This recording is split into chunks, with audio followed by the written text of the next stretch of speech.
I'm Jeremy Rogers, running for school board, Leon County, seat 4. I'm a little nervous doing this because you guys are super important to me, and you're the whole reason why I'm doing this, and that leads into the first question here. It says, why have you decided to run for school board, and what do you hope to achieve? What is your background and experience with schools and public education? Well, a little bit about me is that I have a not-for-profit organization, I have a summer camp, and I have a preschool. So all of those I feel endear me to running for school board. I work with the at-risk community, I work with the middle-class community, and I work with the affluent community. So I'm working all across the board. And a little bit about my background is that, growing up, I didn't have the best, childhood, and why I've started to do all of this is because of that, quite frankly. I came from an at-risk background, so I wanted to help at-risk kids in our community. I founded the Tallahassee Adventure Club, so we do outdoor adventure and nature and science programming. My summer camp, Killearn Sunshine Academy Summer Camp, is an educational summer camp. It's just not a holding pond for kids. We're actually learning and educating and getting the children outside. My preschool is just that. It's a science and nature preschool, and it's getting kids outside and really working on that early childhood education and social emotional executive functioning skills. All of those are for critical thinking and development of getting the children outside and just making them better, in that 0 to 5 bracket. So long term, their brain is fully developed and they do better. And then, the last and the third thing was, quite frankly, I was sitting on my couch and a friend of mine texted me. He said, "Can you believe what your school board member just posted?" And it was, teachers need to practice an attitude of gratitude. And quite frankly, it pissed me off. And I said, firefighters and teachers just aren't getting the respect that they deserve. And it's my job, to be able to protect my daughter, and how I see that happening through this is if she's getting a good education, but those teachers need to feel comfortable, and those teachers need to be making a livable wage. If you can't live in the neighborhood of the school that you're teaching in, then I feel like that's a problem. So really, I just want to help. I have a servant's heart, and I want to fight for the teachers. Question 2.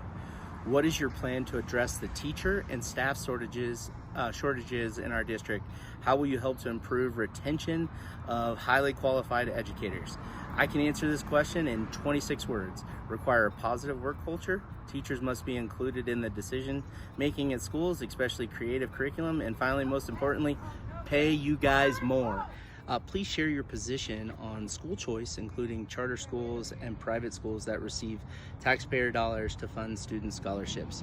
So it doesn't make a whole lot of sense to me taking public government funds and then giving it to private businesses. So I'm not for this. It just, I think if we could use those funds and expand our own programs in our public schools, like paying our teachers more and coming up with different and more robust curriculums, I feel like that would just be a much better use of the money. And I think that just solves the issue, is that if we pay teachers more and we empower them and create a positive workforce, then then they're not going to want to leave the public schools. And if they leave the public schools, then that's their choice. Now, outside of medical, I do believe that if there's just some medical things going on, that if we can help those families just get further down the road with these vouchers, then sure. Outside of that, I just see it as a tax break for rich kids, quite frankly. So not wildly fond of it. Thank you. Question 8. What are your views on how to best provide FAPE, free appropriate public education for ESC students? Simple again. Based on the input that I've received from parents regarding their disabled children, we have a lot of work to do to improve. Many of the parents that opted for vouchers simply did it because their child's needs weren't being met. So, just that. Empower the teachers. Ask the teachers what they need to help these children. Get with the families, work together, make it a 3-part system. Collaborate, and see what you can do to help them before it's time for them to move on. Question 4, the legislators have an important role in deciding statewide education standards that guide instruction. Question. I do understand the rationale of leveling the playing field with other states by selecting challenging curriculums for our students by the Florida Department of Education. But I also think that our community and families know our students better and they know their needs better. Not everything is based on standardized testing. I kind of hate standardized testing. I think an even blend of the two could be a compromise. Also, I think some schools should be able to select a curriculum that is best suited for their students. Question 5, please share your plan to collect input from and work with parents and employees in making decisions that would affect our schools and community. Actually, one of my strengths is coalition building, composed of people from all walks of life. I do think that engaging our parents and caregivers more regularly would allow the parents to see how much the schools really do care about their children, how much they know about their children. When the parents realize how much you care, there is no problem that you can't solve together. I mean, if there's one thing that I'm good at, it is bringing people from all walks of life together to help children, and you'll see it. Question number 6, education unions have an important role in supporting school employees. What do you believe is the proper role of the union should be working with the school board? As a school board member, how would you work with the union? 100%. I would engage with the union, speak with the union, talk to the union, support the union, find out what they need, how we can work together to pay you guys more, how we can work together to get into the legislative process to take the handcuffs off of you guys, how we can work together to make sure that your family's needs are met, and then lastly, how we can work together to best serve these kids to stop the flow into our private and charter schools. Question 7, student behavior and attendance has become a serious problem for educators. So basically, when I launched my campaign, so many members of the public came to me with these same 2 questions. I started calling principals, district administrators, teachers, support staff, and parents to learn their perspective on both problems.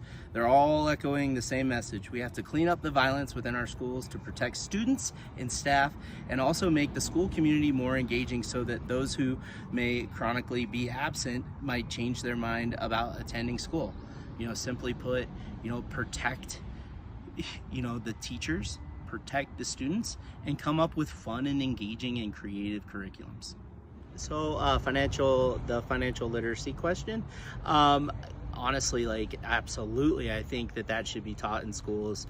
I would even go a step further and figure out a way to partner with business agencies in our community to kind of help teach about entrepreneurship, teach about saving, teach about retirement. I think that is an absolute must. I'm 100% for that. An interesting part of the question is, do you think that that it should be the school district's responsibility to teach others in the community? And I do not. I don't think we need to load anything else on our teachers and our administrators and our support staff's plate. I feel like they have enough going on. Let's just keep the main thing, keep it about the kids and keep moving forward. Question 10, and it's given the significance of communication throughout any organization in all sectors of Leon County schools, community should have reliable home internet access. From what I understand, you guys are down a grant writer, so that's what I would do. I would write grant. Let me back up. Yes, I'm for this, and I feel like this is a perfect opportunity for us to work with the county and the city, and our legislators for that matter, and figure out a way to community collaborate and provide this much needed help for the students in our community that do not have that, and also fill in that grant writer vacancy. I feel like that would be a step in the right direction. 11, what is one piece of legislation that you would propose for the upcoming legislative session? How do you plan to build relationships with our state legislators? Well, fortunately, I've got a wonderful relationship with most of our state legislators. I have the ability to just pick up the phone and call and chat with them about this. And where the route that I would go would be outdoor play, science and nature curriculums, just getting the 0 to 5 group and the early childhood education world in general, figuring out ways that we can get that science and nature curriculum, getting the kids mandated that they're playing outside, that they're running, jumping, climbing, doing the things that they're supposed to be doing developmentally to help them long term. So that's what I would do. Thank you.